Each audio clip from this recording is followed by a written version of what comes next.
Good evening, everyone, and welcome to Trumbull Community Television's live election night coverage show.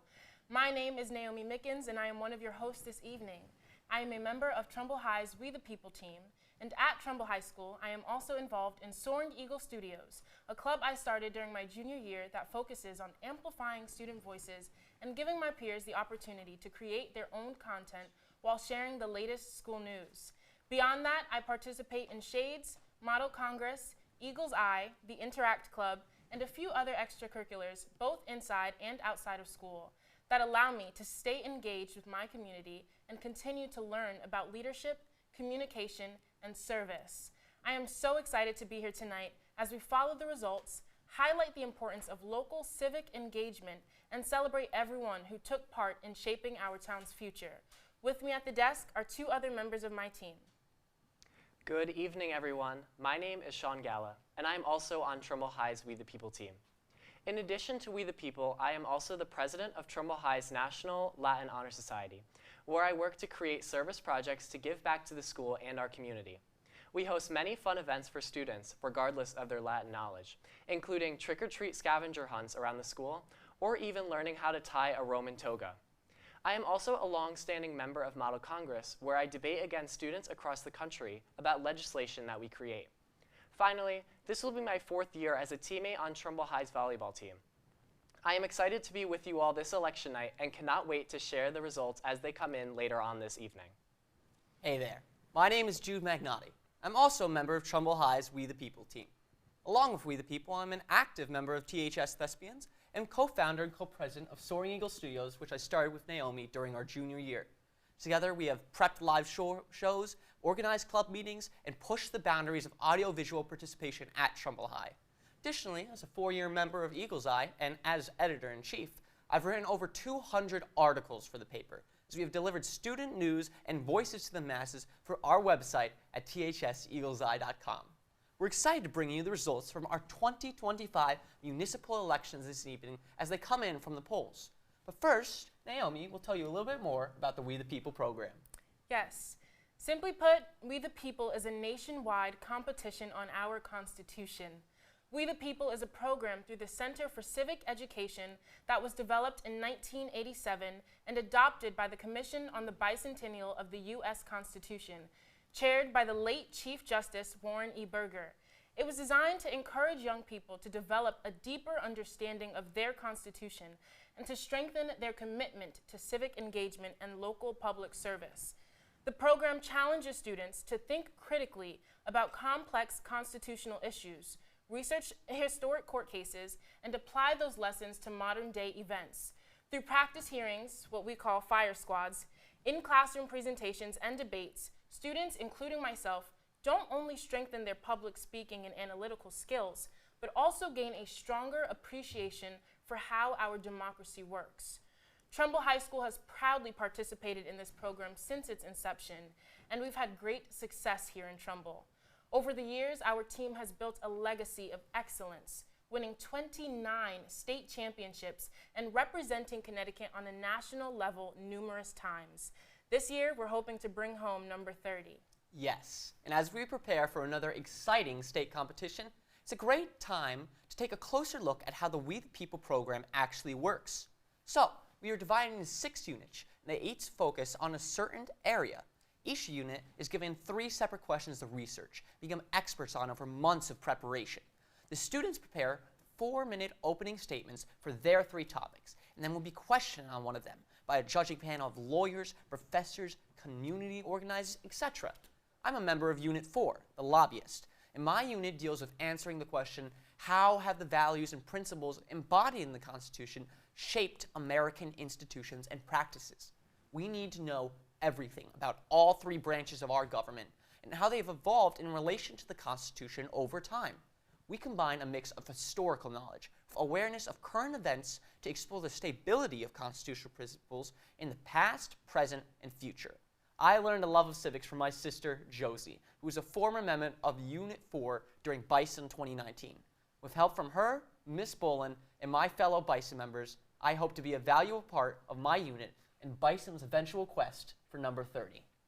After going through what Ms. Boland has coined as boot camp, I was placed on Unit 3. My unit focuses on the question, how has the Constitution been changed to further the ideals contained in the Declaration of Independence? My unit needs to learn all about the Civil War and the Reconstruction era, as well as the issues surrounding due process and voting. Our 3 questions this year relate to executive orders, the changes in the Constitution through the amendment process, as well as the civil rights cases of 1883. I am excited to represent Trumbull in this prestigious competition and hope to bring home the 30th state championship. As Ms. Bolin always says, we are 20 students, 6 units, but most importantly, 1 team. Yes, and I am on Unit 6, the best unit, and my unit focuses on the question, what challenges might face American constitutional democracy in the 21st century? We're known as the journalists of the group, as our unit focuses on current event issues like elections, protests, and living up to the ideals set forth in our Declaration of Independence. It's a challenging and exciting unit because we are constantly connecting history to the present day, analyzing how the values and principles written over 2 centuries ago still guide us through the histories we face today. Right now, we are busy preparing for our state competition, which will be held on Saturday, January 24th. This year, it is run by the Connecticut Democracy Center and will be held at the Old State House. We are excited to carry on Trumbull's tradition of excellence. But we can't do it alone. We can't forget our coach, Ms. Boland. She's been coaching this team since 2012 and has a pretty impressive track record, being a 13-time state champion. We also get help from so many members of our community and teachers here at Trumbull High, who judge our practices in the evening, offer guest lectures in class, and even help coach some of our units. It takes a village, as Ms. Bowen says, and if you'd like to get involved and help out, just contact the school and ask for her. You've now heard enough from the 3 of us. Let's check in with our other team members and learn about some Trumbull history. Our teammates Bhavin and Vikram have some interesting stories to share with you tonight. Good evening, everyone, and welcome to the History Corner. My name is Vikram, and I'm on Trumbull High's We the People team. I'm sure you've heard from our friends about their units. Well, we're part of Unit 2. We're called the Federalists, and we love the Constitutional Convention era. Good evening, everyone. My name is Bhavin. You know that we love our history, so we can't wait to share some fascinating stories with you this evening about the history of our town and our state. Our first story takes us to the late 18th century and answers the important question, why are we called Trumbull? For decades, our area was known as the Northern District of Stratford, often referred to as Unity or Nichols Farm. However, the local residents wanted full autonomy. Thus, after years of petitioning, the Connecticut General Assembly finally granted the town full rights in October of 1797. Vikram, it's also worth noting that they didn't name our town Nichols Farm or Unity. They chose to honor the legacy of a man who is both fundamental to our nation and state's fight for independence, Jonathan Trumbull Sr. That's right, Bhavin. Jonathan Trumbull Sr. was a merchant, statesman, and a staunch patriot during the Revolutionary War. He was born in Lebanon, Connecticut, and famously served as the governor of Connecticut through the entire war. What makes him so exceptional is that he was the only colonial governor to side with the revolutionary colonists and remain in the office throughout the conflict. Yep, that's quite the title. We know that George Washington himself held Trumbull in high regard, often consulting him for crucial wartime supplies. Eventually, Connecticut became known as a provision state, largely due to the supplies that Jonathan Trumbull helped coordinate to the Continental Army. So, in 1797, in recognition of his service to the state and the nation, a true Revolutionary War hero, the newly incorporated town was officially named Trumbull. It's a deep connection to a pivotal figure in American history and a piece of our local identity we carry every day. While our country celebrates the 250th anniversary of the Declaration of Independence this July, it's important to remember our town's namesake. Vikram, did you know that Jonathan Trumbull Sr. also had a famous son? Yup, Jonathan Trumbull Jr. was also born in Lebanon, Connecticut, but in 1756, and went on to become known as the painter of the Revolution.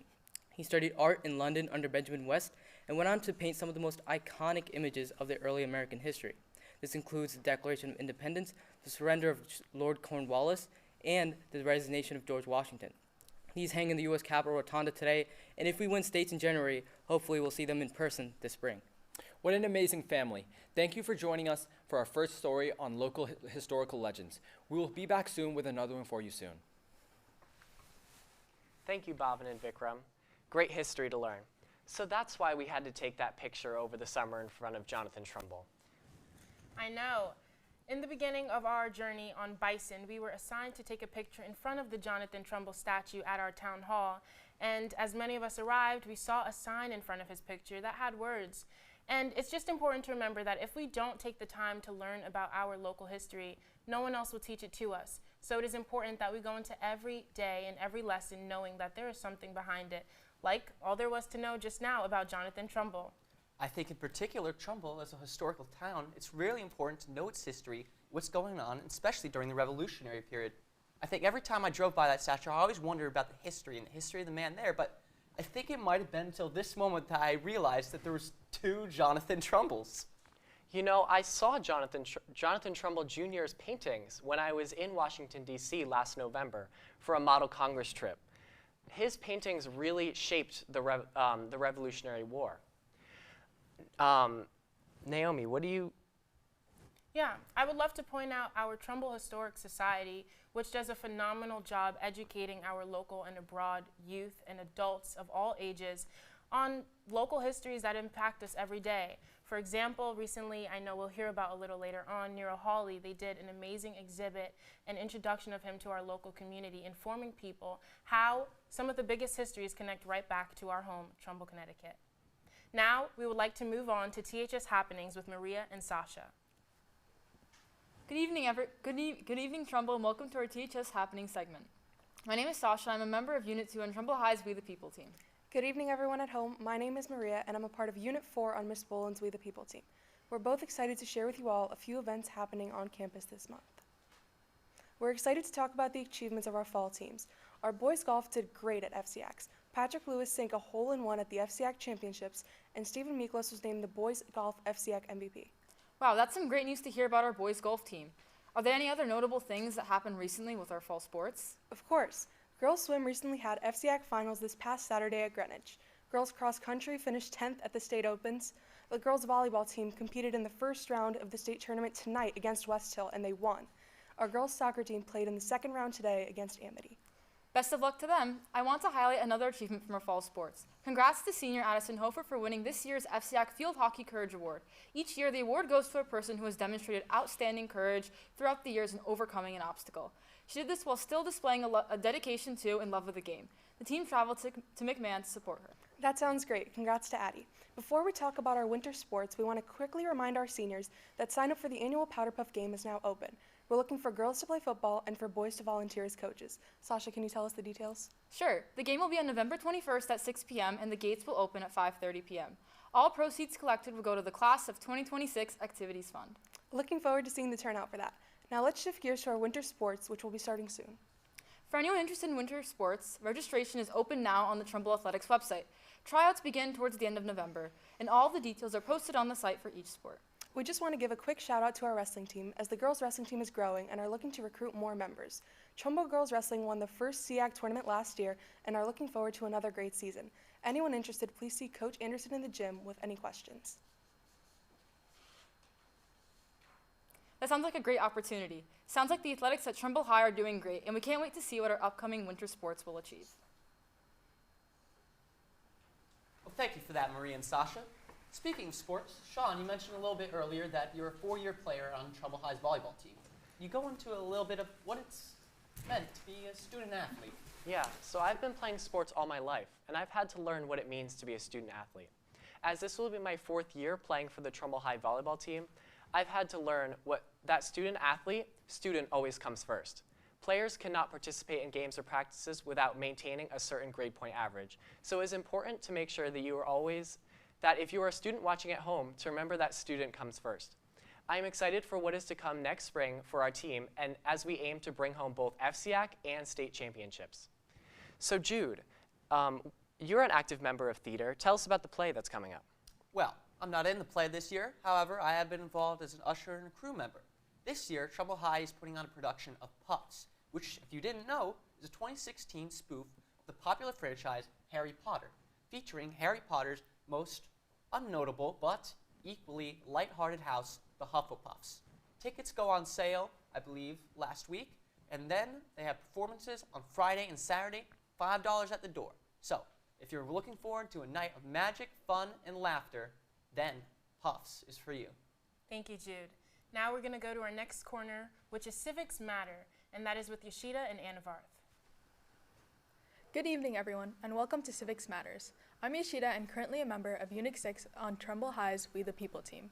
You've already heard all about Unit 6 from Naomi. Good evening. I'm Anavarth and a member of Unit 5, which deals with the rights and freedoms contained in our Bill of Rights. Yoshida and I are the co-presidents of Trumbull High School's Model Congress team, and we can't wait to talk to you about all things civics tonight. We would like to begin with the importance of civic education.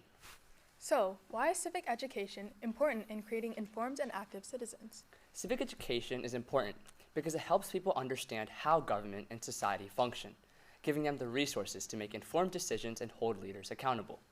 How does understanding political systems, rights, and responsibilities strengthen our American values of democracy and encourage civic participation? By learning about their rights, responsibilities, and the value of civic participation, citizens become more engaged in their government and contribute to a stronger, more democratic community. As election season ramps up, everyone's talking about candidates, debates, and polls. But there's something just as important, understanding how our democracy actually works. That's where civic education comes in. It's what helps us learn how the government is structured, how our rights are under the Constitution, and how every citizen becomes a part in shaping the country. The U.S. Constitution lays the foundation for everything. It created 3 branches of government: the legislative, executive, and judicial. Each one has its own powers, but they also check and balance each other to prevent abuse of power. At its core, democracy means government by the people, for the people. It depends on citizens being informed, voting, and speaking up.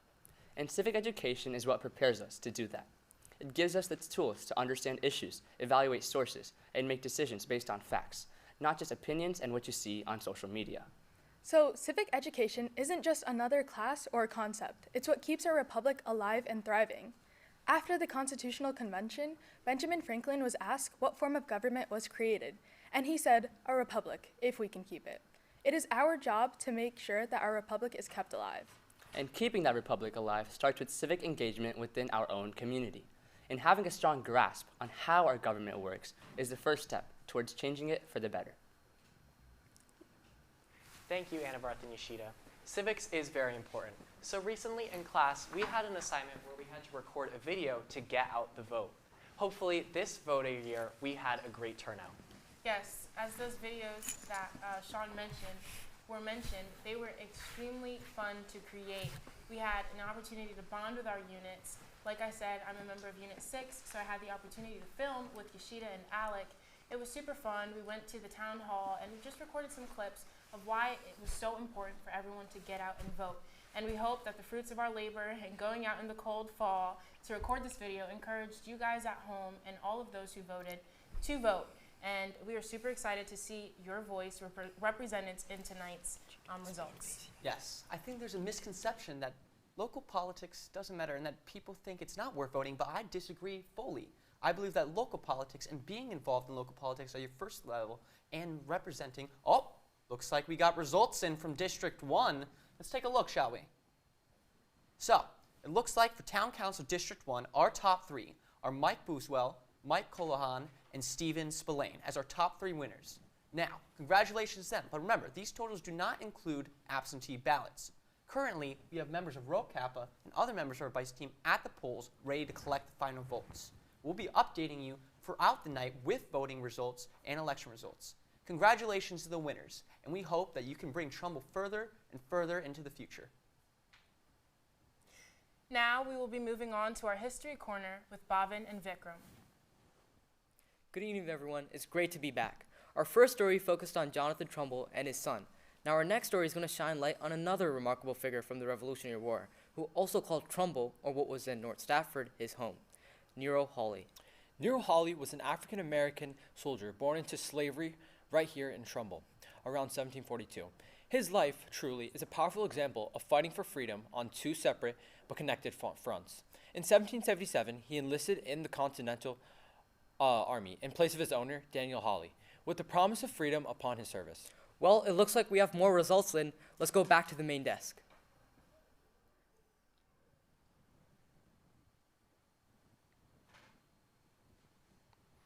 Oh, it looks like it was a false warning. Well, back to Nero Hawley. He serves as a private in the 2nd Connecticut Regiment and was a part of General George Washington's main army. This meant that he endured some of the war's most brutal conditions, including the winter encampment at Valley Forge in the years of 1777 and 1778, where records show that he was present for 7 different roll calls. He also fought in major actions such as the Battle of Monmouth, too. He earned his freedom, receiving an honorable discharge in 1781 and being formally emancipated in 1782. But his work wasn't finished. Using his military pension, the skills he acquired as a brickmaker, and sheer determination, he worked tirelessly to purchase the freedom of his wife and 4 children, who were still enslaved. He eventually freed all of them in 1801. Today, Nero Hawley is recognized as the forgotten patriot of the Revolution, and his gravesite in Riverside Cemetery is a featured stop on the Connecticut Freedom Trail. His story is a powerful testament to the perseverance and the pursuit of liberty of early Connecticut. Now it's time to go back to our friends at the main desk. Thank you, Vikram and Bhavin. Their latest topic was about Nero Hawley, and I am super excited that I get to speak about this now. Oh, hold on. We have results that just came in from District 2. Please follow along on your screen. Town Council District 2 winners are Bill Mecca, Ann Sather, and Jennifer Winchell. Remember that these totals do not include absentee ballots. Right now, I would like to take the opportunity to congratulate our winners.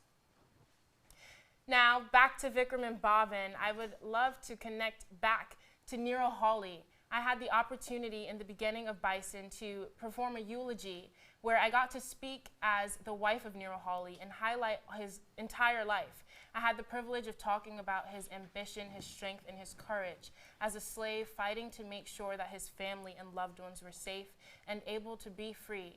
Nero was a prime example of what a true American patriot looked like. He was able to go through his life as a slave and still make sure that his country lived up to its promise of equality and freedom for all.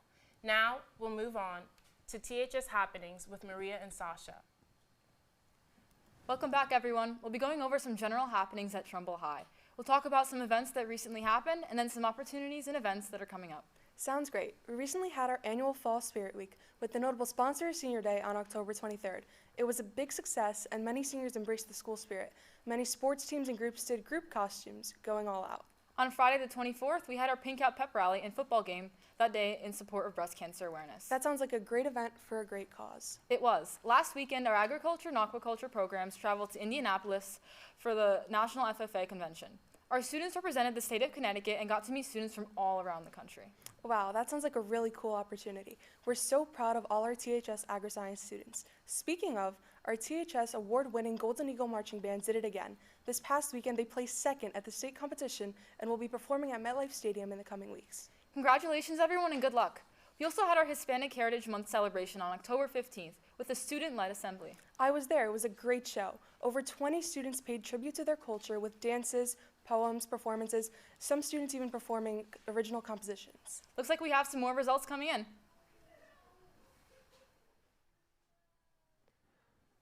District 3 has just come in. Let's take a look. Oh, false alarm. Let's talk about some of our clubs that are happening here at Trumbull High. I guess we do have results. Town Council District 3. Congratulations to our 3 winners, Veronica Lenzen, Jason Marsh, and Rich Wolf. Just remember that these totals do not include absentee ballots. Thank you again to our Rho Kappa scholars and other Bison members for collecting these results. Now, after that's over, I want to take a chance to go back to the other section. Okay, so back to clubs and general happenings. So what other opportunities are there to see students perform? As a matter of fact, there's an opportunity on November 7th and 8th. You can come to the 100% student-run school play. Our amazing cast is putting on a production of Puffs, a Harry Potter spinoff.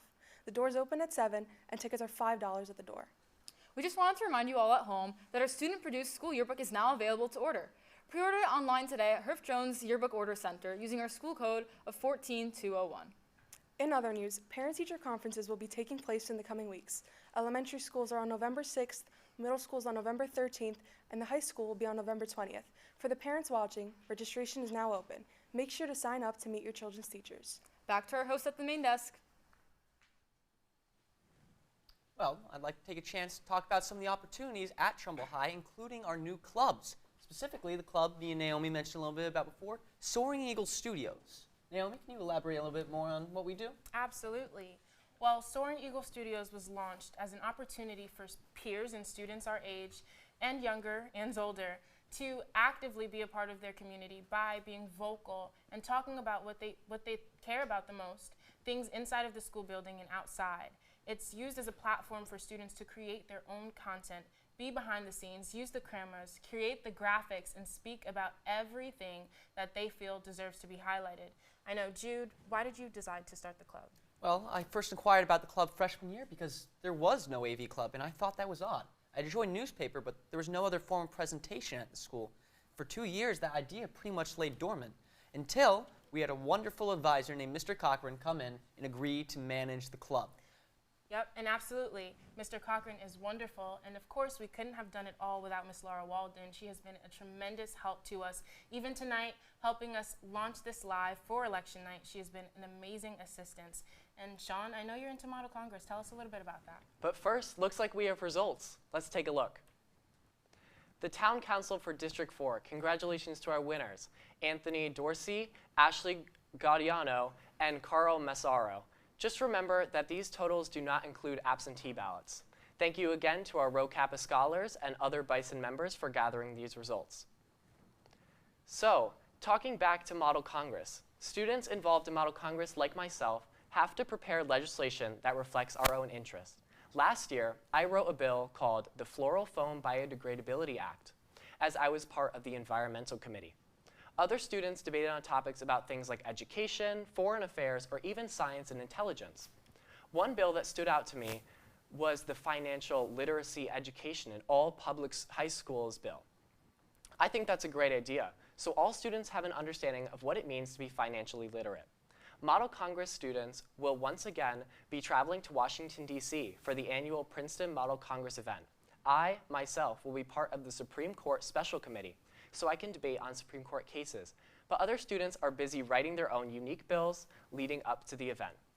Now we're going to move back to the history corner with Bhavin and Vikram. Welcome back, everybody. For our final segment tonight, Bhavin, let's take a broader look at our state's identity, looking at why Connecticut is known as the Constitution State. This one goes all the way back to the 1600s, before the Constitution was even an idea. That's right, Vikram. The origin of the title dates all the way back to January 14th, 1639. The settlers of 3 Connecticut river towns of Hartford, Windsor, and Withersfield adopted a truly revolutionary document called the Fundamental Orders of Connecticut. And what was so revolutionary about it? Well, the orders established a framework for the government, one that defined the powers of the governor and the general court. Crucially, it was drafted without reference to the British Crown, placing the source of government authority firmly in the hands of the free men of the colony. That's the key point, Vikram. Many historians recognize the Fundamental Orders of Connecticut to be the first written constitution of a democratic government in history, a full 148 years before the U.S. Constitution. It set the precedent for constitutional government in the Western Hemisphere. This commitment to written constitutionalism continued, of course. When the U.S. Constitution was being debated, Connecticut delegates Roger Sherman and Oliver Ellsworth proposed a great compromise, which created our bicameral structure of Congress and solved one of the many debates in the convention. So the nickname is well earned. The General Assembly officially adopted it in 1959, solidifying the state's long and proud legacy as a foundational place for constitutional government. That's all the time we have for tonight's History Corner, folks. Well, thanks for joining us. Now back to the main desk. Our results are coming in hot as we now have District 5's winners. Our Town Council District 5 winners are Matt Dunn, John Foreman, and Joe Pifko. These totals do not include absentee ballots. I would now like to take the opportunity to congratulate our Town Council.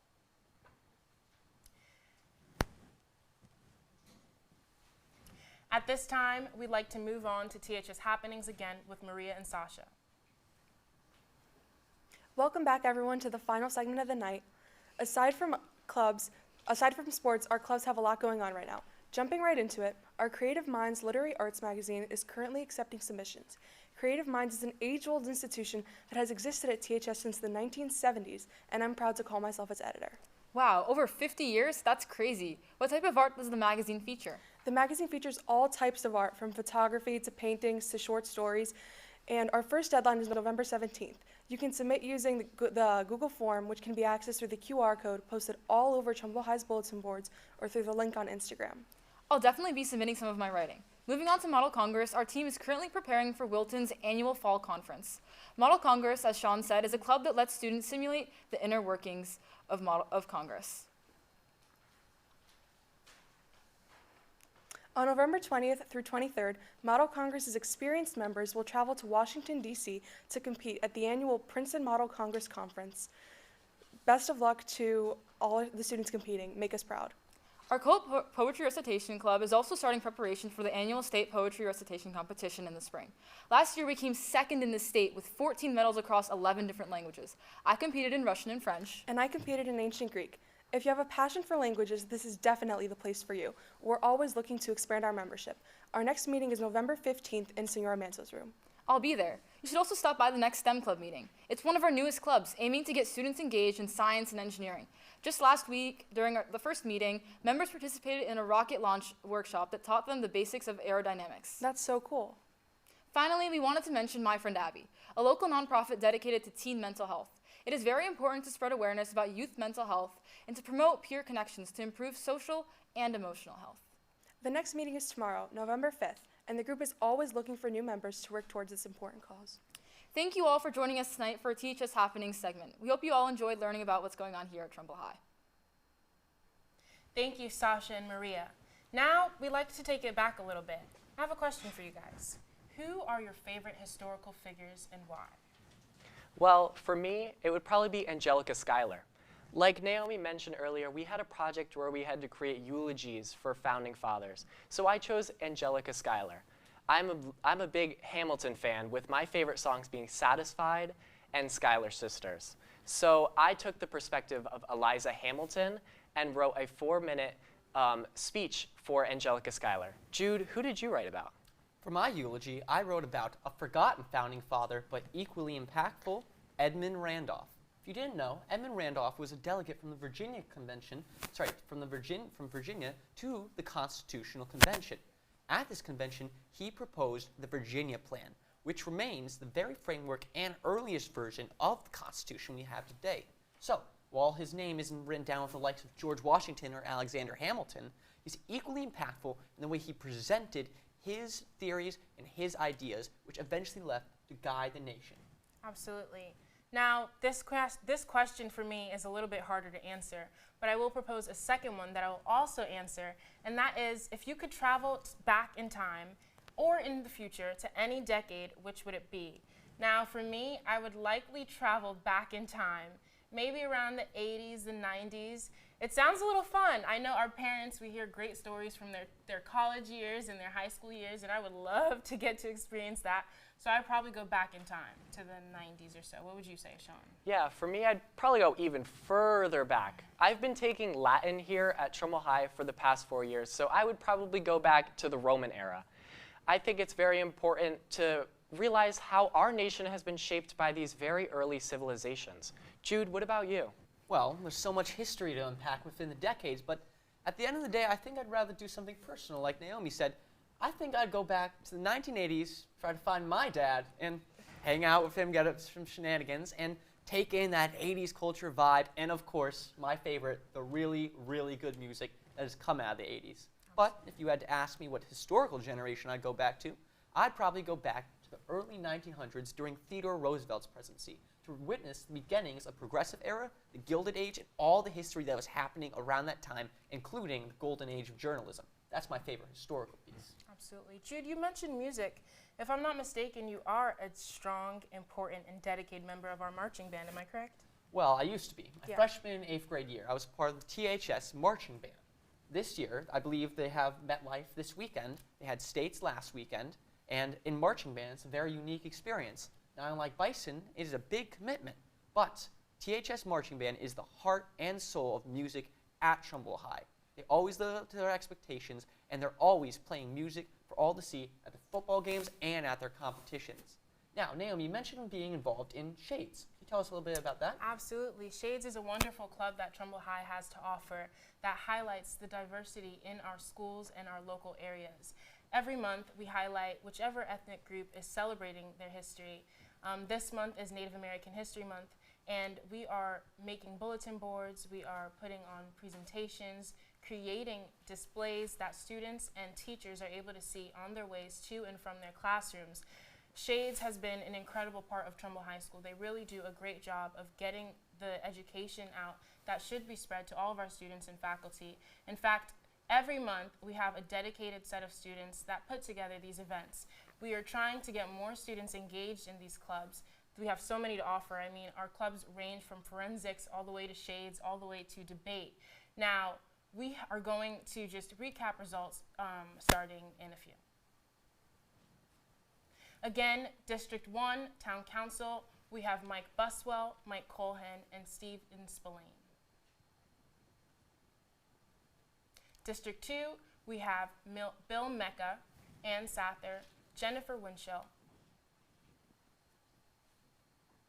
For District 3, we have Veronica Lenzen, Jason March, and Rich Wolf.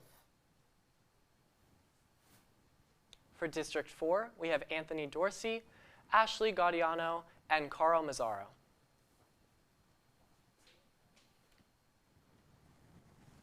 Now, let's ask a couple questions about my other friends here. So, if you could describe our co-host in 3 words, what would you say? That's a tough one. I think I'll start. For you, Sean, I think I would start with intuitive. I think you have very intuitive knowledge of things. I think formal, you're very proper and well put together. And I think smart. That's a classic one. I think you know your stuff, and I'm glad to have you as a co-host. Thank you, Jude. Absolutely. For Jude, I would say you are very kind. You are extremely smart for sure. And you are super inquisitive. You can always count on Jude to ask a question. And for Naomi, I would say very kind. She's always someone that you can go up to in the halls, say hi to, go walk with. I would also say, again, smart. Everyone in this class has to be very smart, and Naomi is no exception. Speaking of this class, to be in this class in the first place, you have to be a senior. And seniors come with a lot of privileges. So I want to ask you guys, as seniors now, having spent 3 long years at the high school, what's your favorite senior privilege? Yeah, for me, it would probably be the senior lounge. I mean, being able to eat lunch with all your friends in a more quiet and controlled location rather than the big, loud rest of the cafeteria can be a nice change of pace. Naomi? Absolutely. For me, I would say it is being in the early pool of class selections. This year, I was able to choose courses that I was super interested in, varying all the way from criminal law, civil law, forensics, and of course, Bison, which is exclusive for our seniors. So I'm super happy that in my last and final year, I was able to choose the classes that were at the top of my list. What about you, Jude? Well, I'm actually going to disagree with you, Sean, a little bit here. I think, while the senior lounge in theory is a good idea, I think the problem with the senior lounge is that it's not all seniors. I look in there, there's 9th, 10th, 11th graders sitting every which way. The rules say no underclassmen, but clearly that's not being true. So at the end of the day, when I just want to get away from some of my annoying sophomore friends, they're in there. But I'd say probably the best part of being a senior is first parking. Last year, I was miles away from the school. I had to walk 10 minutes just to get down in the freezing cold in the winter seasons. Now, I'm only 2 minutes away, and I don't have to freeze my butt off in the freezing cold. Right. Well, since we're all seniors, as we know and as you know, it is time for college. So, college talk, what are you guys thinking? So I'm applying to a bunch of schools. I actually already got all my applications in, very exciting time. So I'm applying to some colleges for secondary education. I want to be a history teacher in high school. What about you, Jude? Well, for me, I've also got all my applications done, thankfully, after a lot of stress. I'm applying to almost 20 colleges, and I've seen ranges from everywhere from just a few to over 30, and that's a lot of work. I think for seniors, especially early on, college applications can be a big stressor on your life. The supplements, the application itself, demonstrate interest, all that sort of thing. However, it's all necessary stress that prepares you for taking the next step in life. Now, college isn't for everyone, but for a lot of people, it's a great thing, and I would recommend you can go if you want to, even despite the expenses. What about you, Naomi? Absolutely. I do believe college for me is just going to be a further step to my future, which I'm hoping is filled with success. I am interested in studying law, specifically family law, but on the pre-law track. I don't want to go too far. I want to stay pretty close to home, but not too close. I still want to get the experience, network, and all that good stuff. One thing for me that I will say, I'm very nervous about roommates. So, what is your ideal roommate? What are the vibes? What are you feeling? Well, for me, I need someone who's clean. I need to come home or come back to my dorm and I have all the laundry put away, the bed's made, everything is all nice because I want to do that for my roommate too. Also, someone who goes to bed at a reasonable hour and someone who's not up partying every night because we are here to learn. What about you, Jude? Well, I think first of all, you would not want to be roommates with me, Sean. I am the opposite of clean. I mean, I try to be, don't get me wrong, and I'm not disgusting by any means, but I'm certainly not the kind of guy to make the bed every day in the morning. However, I'm always respectful of my roommate's space. I go to bed at a reasonable hour, and it's time for another recap now. So, our Town Council District 1, our winners are Mike Buswell with 756 votes. Next, we have Mike Colhan with 710 votes. And lastly, Stephen Spillane with 671 votes. Again, I might mention that these totals do not include our absentee ballots. For Town Council District 2, congratulations to Bill Mecca with 613 votes, Ann Sather with 602 votes, and Jennifer Winchell with 610 votes. Thank you again to our Rho Kappa scholars who are out in the field with some of our Bison friends.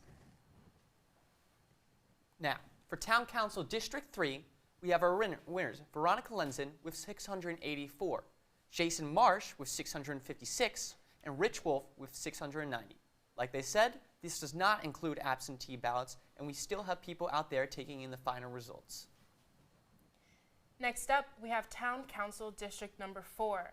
Our winners include Anthony Dorsey with 719 votes, Ashley Gaudiano with 624 votes, and lastly, Carl Massaro with 758 votes.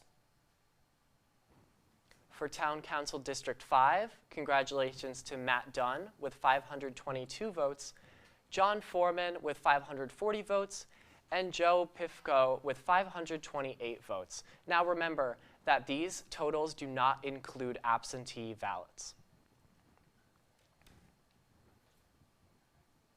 So let's talk a little bit more about debate. So this class, we like to debate a little bit. So let me propose a debate for you guys. Christmas is coming up, but Halloween just happened. What's your favorite of the two? Well, I actually want to shift the debate a little bit. I want to say, when is it appropriate to start celebrating Christmas? What do you guys think? That's a tough one.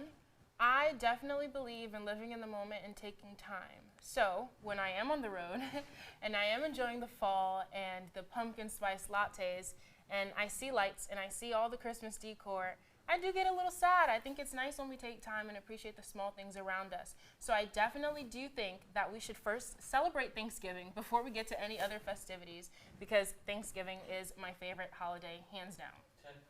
I would fully agree with that, Naomi. To me, it's frankly unacceptable to start celebrating Christmas before Thanksgiving. I mean, it is Thanksgiving after all. We're being grateful for it. Now, despite its spotty history, I still think Thanksgiving remains a great symbolic part of our country's history. I love sitting down with my family, enjoying turkey, the mashed potatoes, the corn, everything I think is a part of not just delicious food, but an incredible experience with your family, and I think it would be foolish to skip that just for a few presents on Christmas Day. I'd have to agree. Let's shift a little bit to something more modern. As teens, we're always on our phones. What emojis do you guys use the most? That's a good question, Sean. I think that the emoji I use the most is probably the crying emoji, and that is ironic because usually when I'm sending it, I am not crying. But I think for our generation, it's just become like a LOL, that's funny, it's not literal. But that's definitely my most recently and most frequently used emoji. What about you, Jude? I think for me it would be the puffy nose emoji where you have the wind coming out of the nose, and I think that's because my parents didn't understand it. They thought it just meant that you're just being mad. It does mean that, but it also means you're hyped, you're getting pumped up, and when I'm texting my friends, I'm talking about sports or anything like that, I'm always trying to get hyped for myself and the other people, so I always find myself using that the most. Additionally, I find myself using the skull emoji. Yep. Like Naomi said, doesn't mean what it literally means, but it can mean just being sad, happy, angry. It can mean anything you want it to mean, just you have to use it in the right context. Absolutely. Yeah, I'd have to agree with Naomi with the crying, laughing emoji. I think it's a timeless emoji. You can use it for anything. You could text your friends, you could text your grandparents, you could text anyone with that emoji. I think that's a pretty solid one. Now, on the topic of technology, what is your I cannot live without this app? Well, for me, many people might know this app, but it's called Letterboxd. It's a movie review site. I pay for Patreon on it, which, criticize me if you will, I still really enjoy it. I review a few movies every month, sometimes a few movies every week. For me, as someone who's a great enjoyer of films, especially historical films like Lincoln, which is one of my favorites, a Steven Spielberg classic, I always review it. Now, we apologize, we've been having some technical difficulties recently in the vote count. But with Districts 6 and 7, we need to cut our program short tonight. So we're sorry, but we're going to have to let you go. Thank you for everyone. Thank you for my co-host. Thank you for the results. And we'll see you next time. Yes, I would like to also thank my co-host. I would even like to go a step further. Thank our teacher, Ms. Boland, who has done an incredible job preparing us for this night.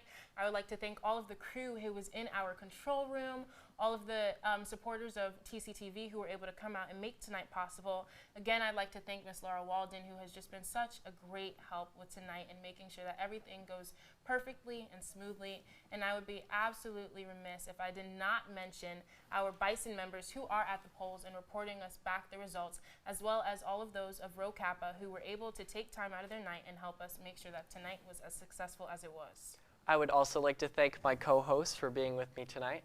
But I would also like to thank our side anchors who gave us some very important stories about history, about current events, and about anything happening in Trumbull.